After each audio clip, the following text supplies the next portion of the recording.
Passion ഇല്ലെങ്കിൽ success ഇല്ല. തന്റെ കോളേജ് പഠനം പോലും പൂർത്തിയാക്കാതെ ഒരു ചെറിയ ഗാരേജിൽ നിന്ന് ആപ്പിൾ എന്ന കമ്പനിക്ക് രൂപം നൽകിയ സ്റ്റീവ് ജോബ്സ് ലോകത്തെ തന്നെ മാറ്റിമറിച്ച ഒരാളായിരുന്നു.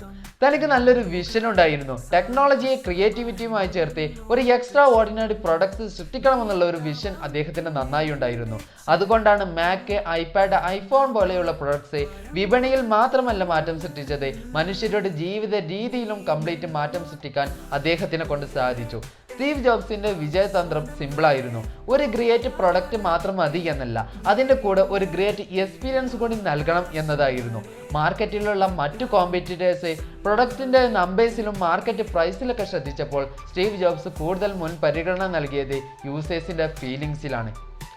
ആപ്പിൾ പ്രൊഡക്ട്സ് കയ്യിൽ എടുക്കുമ്പോൾ മുതൽ ഉപയോഗിക്കുമ്പോൾ വരെയുള്ള ഓരോ ഫീലിംഗ്സും ഓരോ ഡീറ്റെയിലും അദ്ദേഹം മുൻ പരിഗണന നൽകി.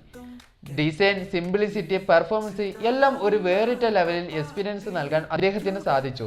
അതുകൊണ്ടാണ് ആപ്പിളിന് ഒരു വേറിട്ട ലോയൽ കസ്റ്റമേഴ്സ് തന്നെ ഉള്ളത്. ഇദ്ദേഹത്തിൻ്റെ ജീവിതത്തിൽ നിന്ന് നമുക്ക് മനസ്സിലാക്കാൻ പറ്റുന്ന അല്ലെങ്കിൽ പഠിക്കാൻ പറ്റുന്ന വലിയൊരു പാഠം, നമുക്കൊരു പാഷൻ ഇല്ലെങ്കിൽ വലിയ കാര്യങ്ങൾ സൃഷ്ടിക്കാൻ നമുക്ക് സാധിക്കില്ല.